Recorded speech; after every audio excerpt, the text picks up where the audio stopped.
Olá, galera! Então, aqui é o professor Adriano de Educação Física e nós vamos dar continuidade então ao nosso conteúdo da Educação Física. A gente tratou já sobre higienismo e eugenia.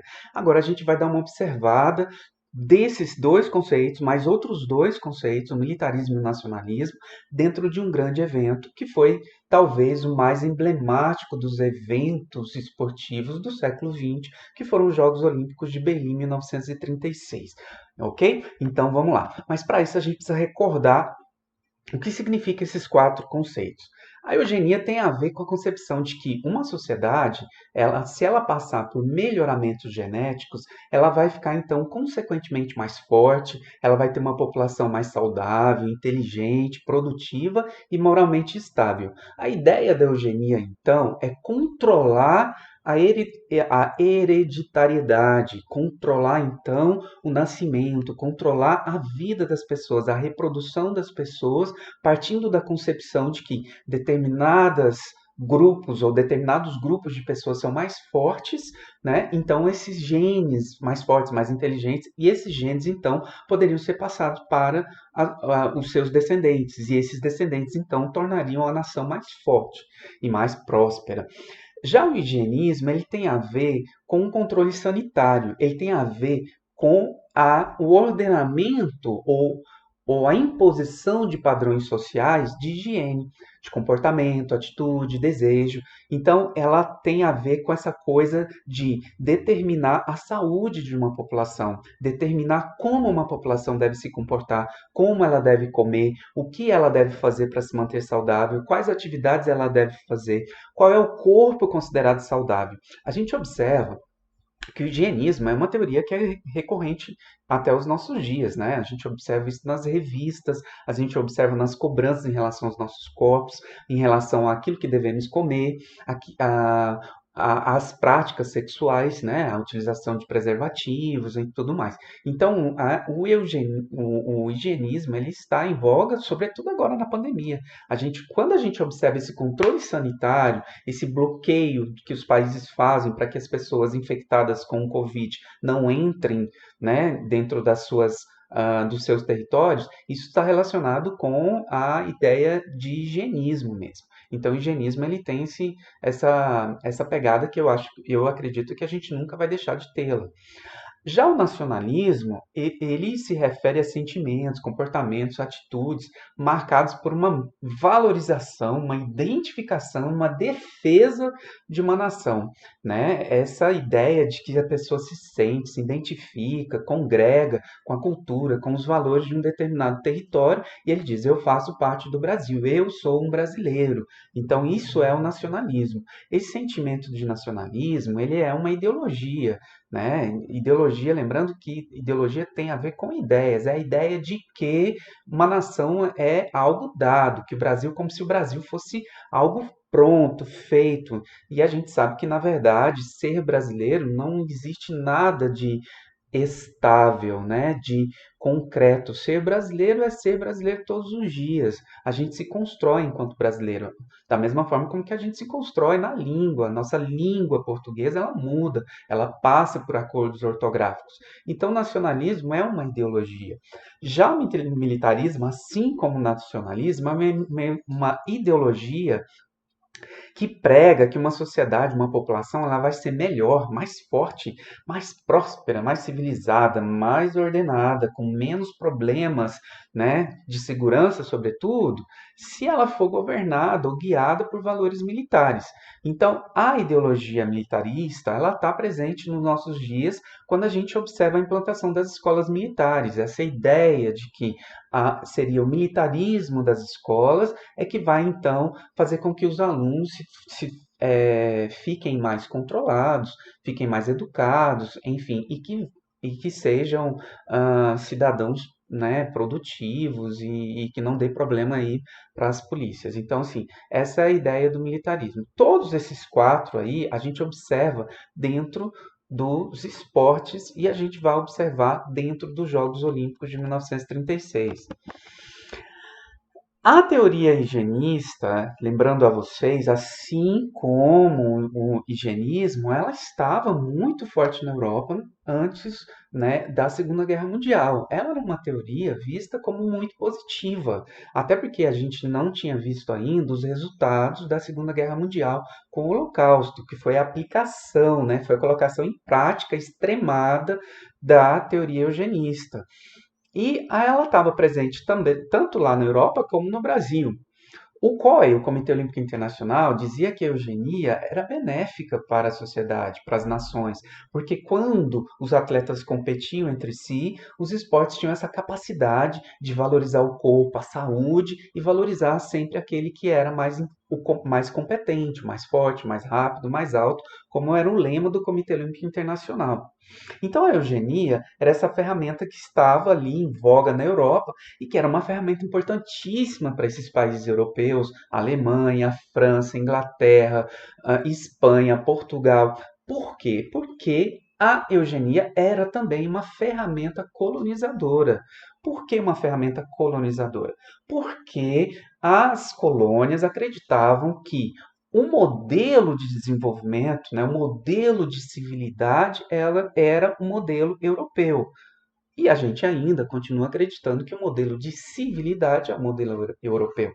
Então a gente observa que essa ferramenta ainda continua em voga, né? Os cartazes até os outdoors, as propagandas, até 10 anos atrás, eles eram praticamente pessoas brancas. Dificilmente a gente via aí cartazes com pessoas negras ou com pessoas de tez mais clara, né? Ou mais escura.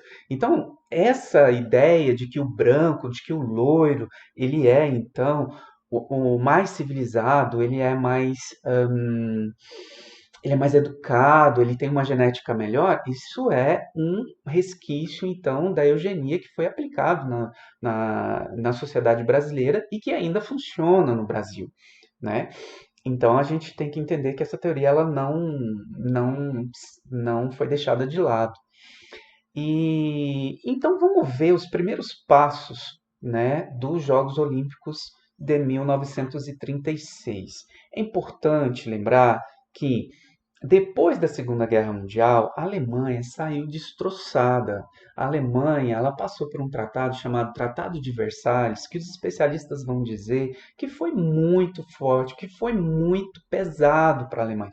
Foi uma carga muito grande. A Alemanha teve que deixar de lado os seus exércitos, ela não podia ter exército, ela teve que pagar uma soma milionária para os países invadidos, ela teve que ceder parte do seu território, ela teve que ceder também os territórios que ela havia conquistado, as colônias. Tanto é que aí eu pergunto para vocês quais são as colônias alemãs que a gente observa. Por exemplo, as colônias as ilhas que são de responsabilidade ou são domínio alemão. A Alemanha perde então na Primeira Guerra Mundial.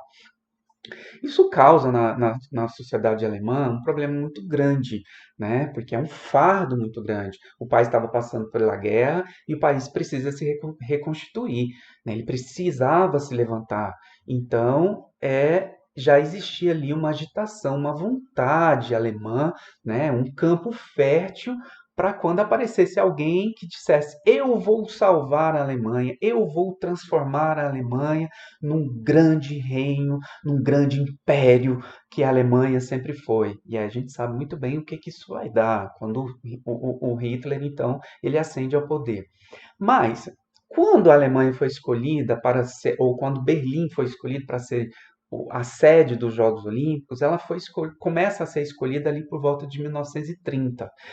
A princípio, Berlim deveria sediar os Jogos de 1918, mas por conta da Primeira Guerra Mundial, a cidade não pôde sediar esses Jogos. E aí, então, em 1930, no Congresso Olímpico, na cidade de Berlim, começa-se a definir que Berlim poderia, então, sediar os Jogos Olímpicos, já que não tinha sediado anteriormente. E aí a disputa foi entre Barcelona e Berlim. E quem ganha então foi a capital alemã, porque era vista como uma capital muito potente, muito forte, né? Apesar dos problemas da guerra. Tinha muitas condições para receber esse evento. Em 1936, o Hitler se tornou chanceler. Então, quando houve a escolha de Berlim como, né, a sede dos Jogos Olímpicos, o Comitê Olímpico Internacional não tinha noção ainda do que estaria por vir. Obviamente que já existia uma certa agitação, né? Então, certamente já existiam discursos sobre a possibilidade da Alemanha, então, vir a tentar se transformar novamente numa grande potência mundial. Em 1936, o Adolf Hitler, então, ele se torna o chanceler, ele implanta uma ditadura unipartidária e ele começa, então, a perseguir inicialmente os seus, as pessoas que eram contrárias à sua política, contrária ao seu regime. O Estado, então, ele vai se impor sobre todas as esferas da vida social alemã, na economia, na cultura, nas instituições, nos esportes. O Estado alemão, então, ele passa a ser o detentor do poder sobre o indivíduo, a população. Era o Estado alemão que determinava, então, o que a população deveria fazer. Então, quando vocês pensam na Alemanha e na teoria eugenista, é importante entender que antes da Segunda Guerra Mundial, a teoria eugenista era vista até como positiva, como eu falei para vocês. Então, o Comitê Olímpico Internacional, por exemplo, falava dessa positividade, né, da eugenia, de tal modo que ela vai falando, em 1912, por exemplo, ela dizia que é assim que a eugenia nos leva aos esportes. Quanto mais as novas gerações se mostrem eugênicas, mais elas serão esportivas, mais elas vão querer competir entre si. Então a teoria eugenista estava ali, né, em voga, com muita força na Europa.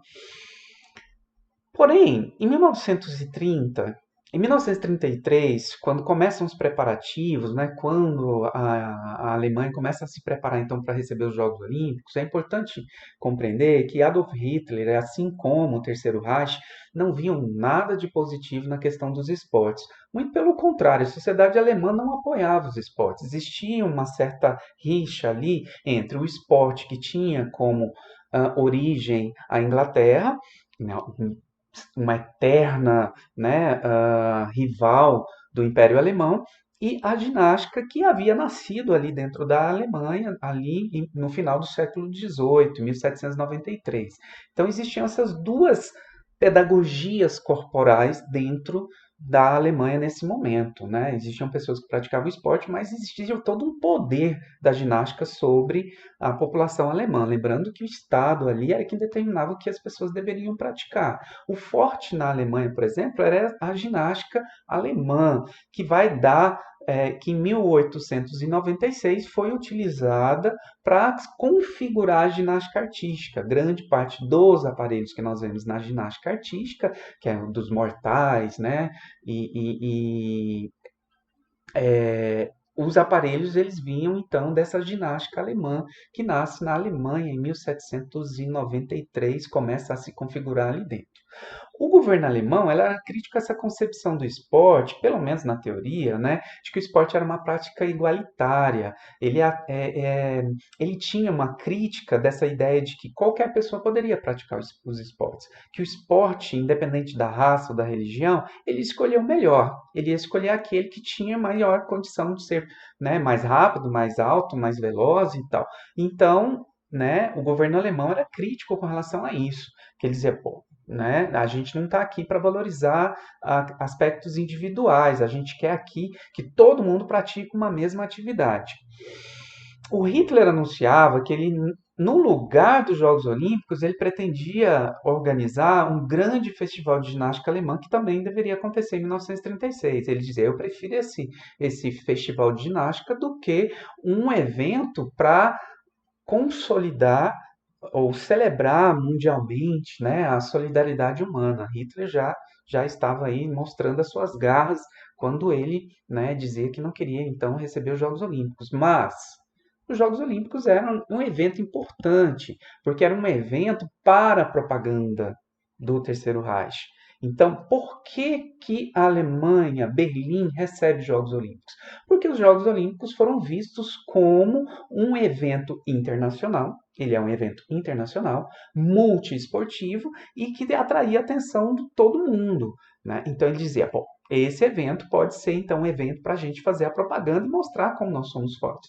Apesar dessa aprovação inicial, então, o Hitler foi convencido por Joseph Goebbels, ou Goebbels, não sei como pronuncia, que os Jogos Olímpicos seriam um momento importante para mostrar ao mundo a vitalidade e a capacidade de organização da Alemanha.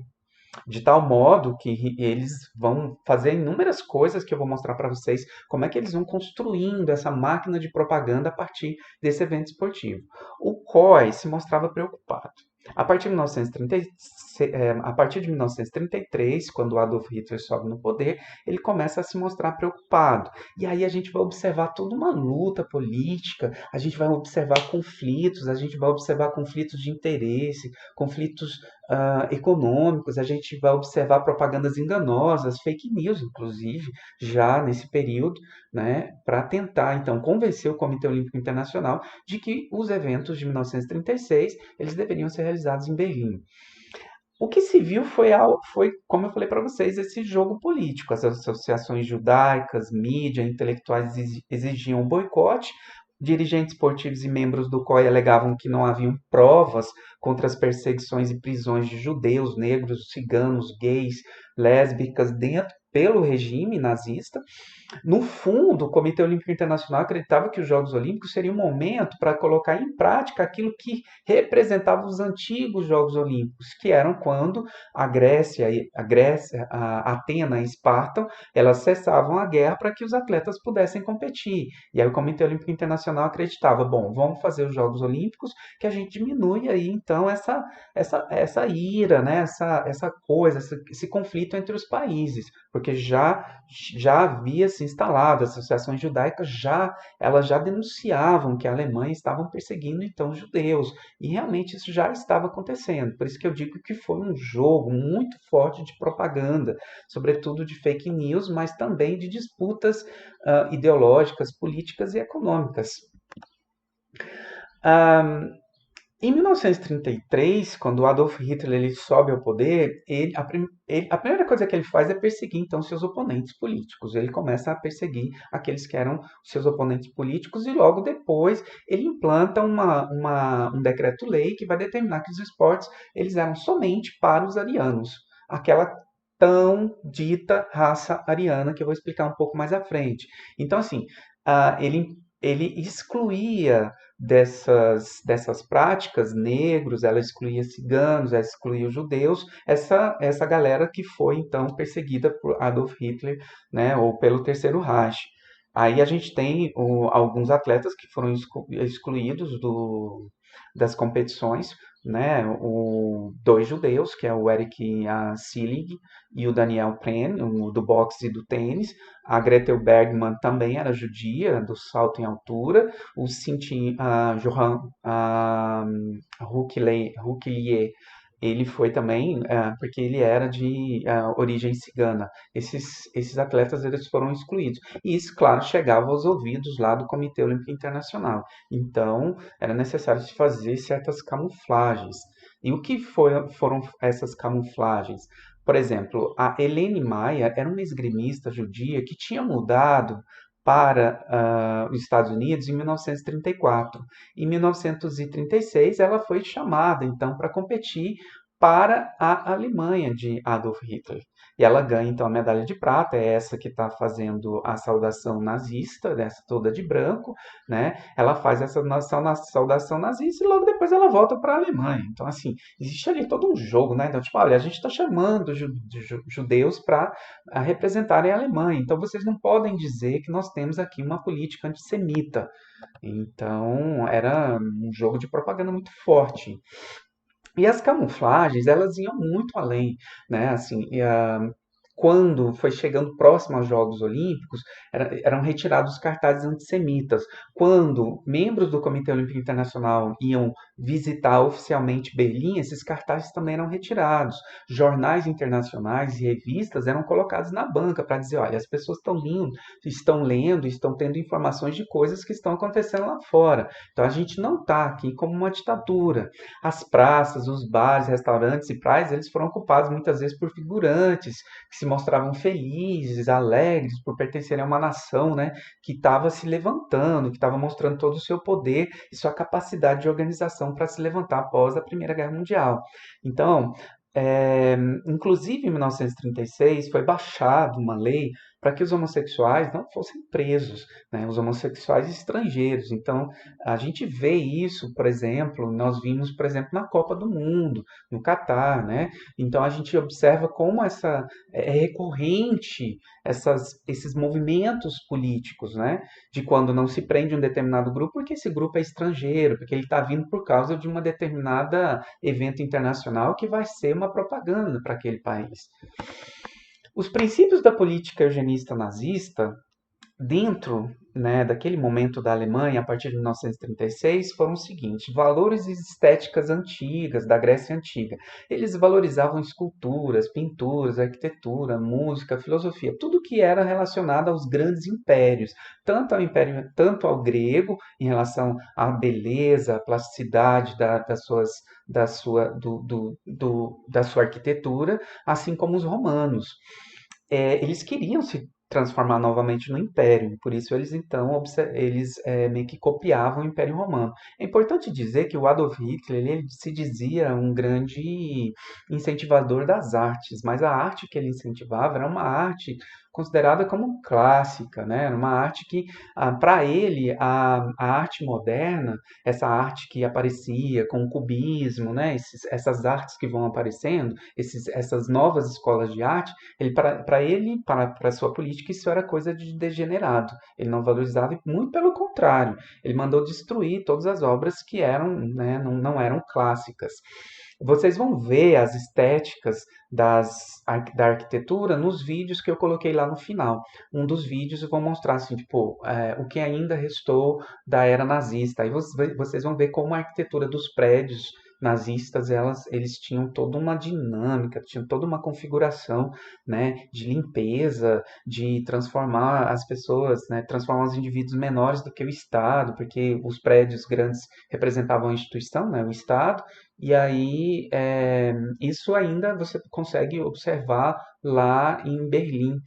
Aí o aeroporto de Berlim, o Ministério das Finanças da cidade, então são prédios que são prédios construídos nesse período nazista ou reformados. Aí, outros princípios, né, era esse princípio da superioridade da raça ariana. Essa ideia da raça ariana, ela não era uma ideia da política eugenista nazista, não foi uma ideia nazista. Já existia esse discurso na Europa. Existia o discurso que ao mundo era composto por três raças, né? Uma raça ariana, uma raça mediterrânea e uma outra raça que não me lembro, que não tem, eu não, porque eu não sei, não tenho certeza se é oriental ou africana, mas era mais ou menos isso. Então, uma raça ariana, uma raça mediterrânea e uma raça oriental africana. Essa raça ariana, né, ário, vem do sânscrito que significa ária, significava nobre, significava superior. Ela era o fenótipo, né, o genótipo, ou melhor, o que aparentava essa raça deveria ser alguém heróico, uma pessoa que seria branca, loura, olhos azuis, traços de branquitude muito bem definidos. A ideia era essa, mas na verdade a gente sabe que não foi isso que foi colocado em prática. A Alemanha do século XX era essa sociedade ressentida, como eu falei para vocês. Então, assim, como é que eu faço para restabelecer o valor de uma sociedade? Impondo, então, valores nacionalistas. Eu preciso fazer com que essa galera se reconheça alemã. Para se reconhecer alemã, então, eles vão dar a ideia de que aquela raça é mais importante que as outras raças, que a sua ideologia era mais importante que as outras ideologias. Então, a ideia dos princípios, né, eugenistas que a política nazista coloca era essa. E era na tentativa, então, de valorizar ou de restabelecer o poder do Império Alemão. E é interessante a gente observar que, assim, esses caras que estão aparecendo para vocês aí eram os grandes líderes, né, do Terceiro Reich, né? De baixo, lá, né, o Adolf Hitler, à esquerda do Adolf Hitler você tem o Joseph Goebbels, né? E em cima você tem o Hels, que era um comandante das tropas, né? Um dos grandes mentores aí do Holocausto, e a gente tem um outro que não me lembro o nome dele, que também era um dos comandantes, né, do projeto de extermínio e vocês observam então que não eram modelos da raça ariana, se é que essa raça ariana existiu em algum momento. Então eles pregavam uma coisa, mas na verdade eles mesmos não eram essa raça ariana que eles diziam.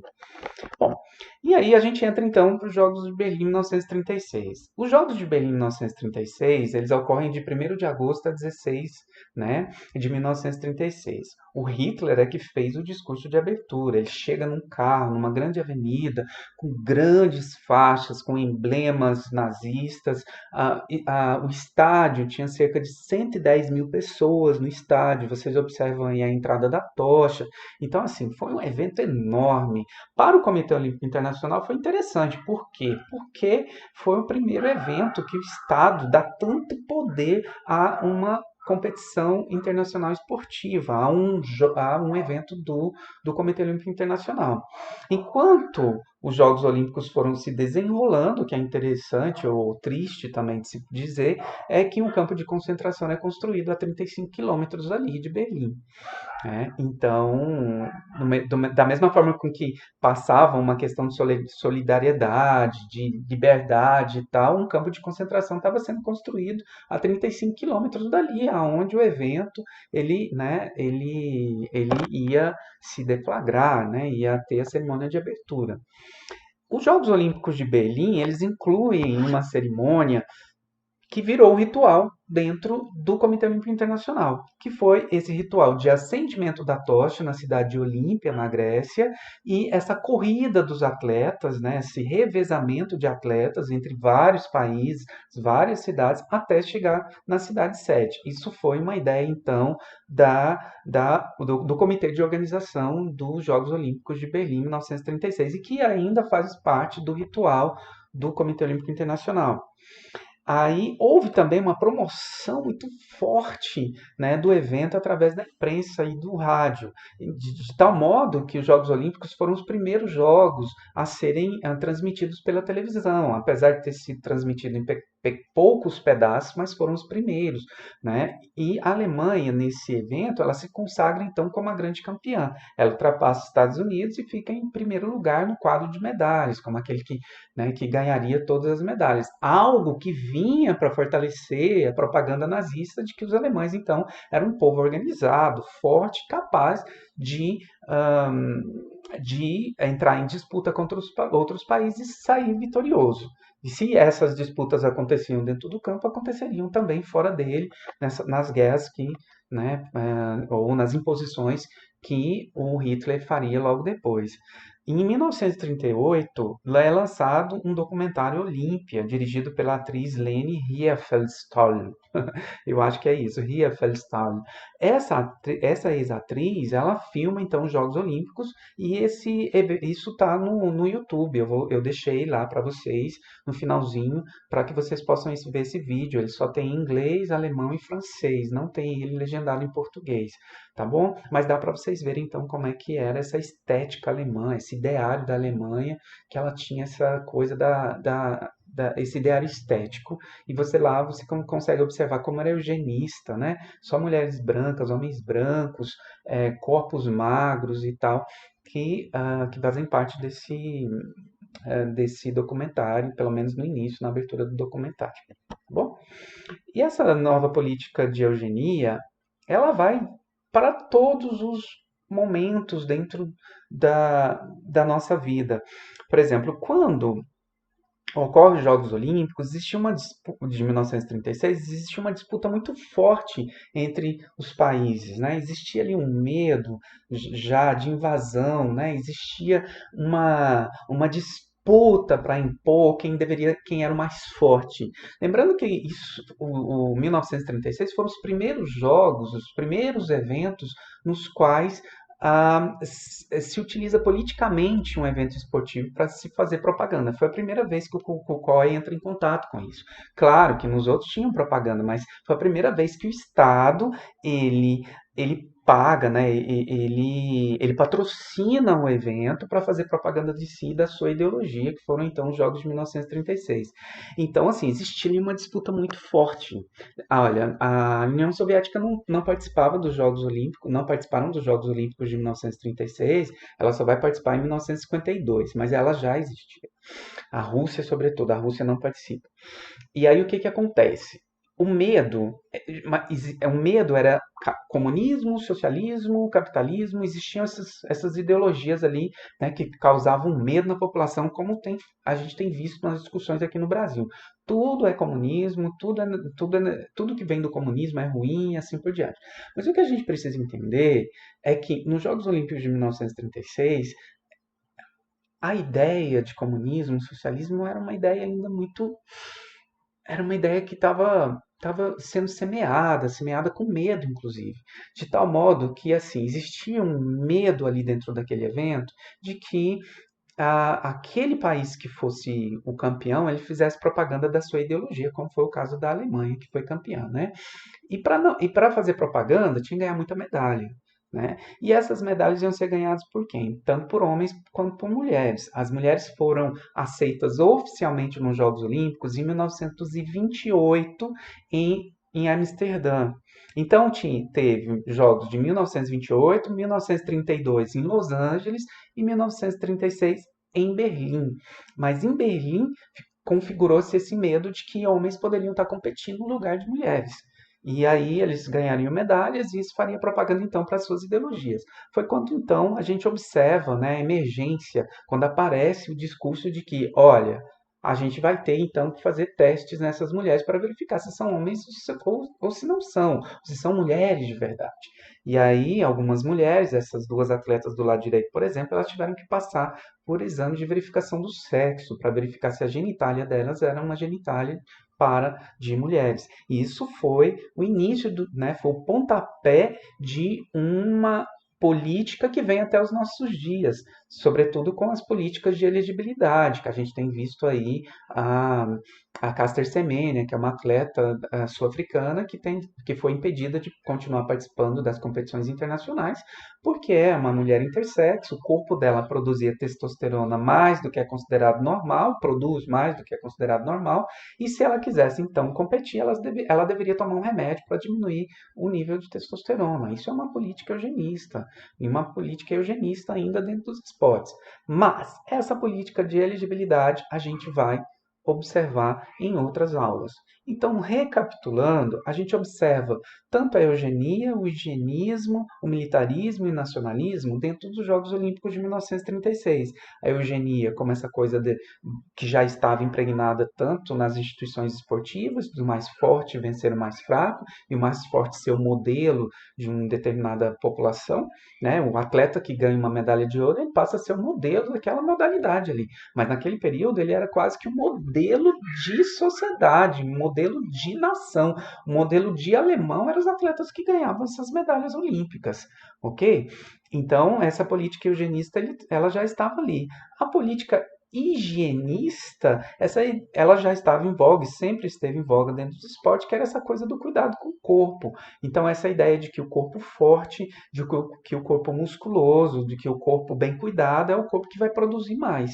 Então, essa ideia também estava lá, e não era uma concepção dos militares, era uma concepção que já estava em prática na Europa desde 1918 com a gripe espanhola, né? Ou com a gripe que a gente dá o nome de espanhola, mas que não é legal porque ela não nasce, na verdade, lá. Mas essa gripe que mata tanta gente em 1918, depois da Primeira Guerra Mundial. E o militarismo, É óbvio, eu deixei alguns vídeos para vocês aí, vocês vão observar. A ideia do militarismo é interessante porque, assim, no Brasil, por exemplo, até 1980, até 1964, a década de 70, quem determinava o esporte no Brasil eram as instituições militares, os grandes esportistas vinham de lá. Ainda hoje, a gente observa que alguns atletas, eles têm o exército, ele aceita esses atletas eles entram como sargentos, se não me falha a memória, dentro do quadro. Eles competem, então, pelo Exército em troca de, no momento que eles ganharem essa medalha, eles fazerem propaganda do Exército ali. Então, isso ainda está em voga. A gente observa, por exemplo, com o Arthur Nori, a gente observa com, não, se não me falha a memória, o Zanetti também, que é da ginástica. Então, a gente tem o próprio atleta do salto em altura, que ganhou a medalha de ouro nos Jogos Olímpicos, né, de 1916, ele é um militar. Então a gente vê como o militarismo ele está dentro dos esportes. Agora, veja, é compreensível, né? Porque a gente observa assim, o que é o militarismo? Não é o treinamento de um determinado grupo, né, físico, tático. Os esportes se aproximam muito disso, né? Os esportes são de invasão, os esportes são de contato, né? Os esportes são de luta. Então eles têm muito a ver com essa questão militarista, tá bom? E a questão nacionalista, ela vem ficando, ela se fortalece muito ali depois da Primeira Guerra Mundial, ela se fortalece muito. Aí depois da Segunda Guerra Mundial, ela se fortalece mais ainda, mas aí depois a gente vê uma divisão clara entre bloco capitalista e bloco socialista, né? Então essa ideia de eu pertencer a uma nação, eu sou da seguinte nacionalidade, isso é coisa do final do século XVIII, é do século XVIII para cá. Não é algo do tipo, as pessoas pertenciam a um território, pertenciam a um reinado, e não necessariamente a uma nação alemã, uma nação brasileira. E o que isso tem a ver com os esportes? Tem tudo a ver. Nos Jogos Olímpicos, a gente observa o quê? A gente observa a entrada dos atletas, eles entram praticamente como militares, né? Eles entram perfilados. Agora que as coisas têm mudado um pouco nos últimos jogos, mas eles entravam perfilados, muitos entravam com uniformes muito parecidos com uniformes, e alguns ainda entram com uniformes militares.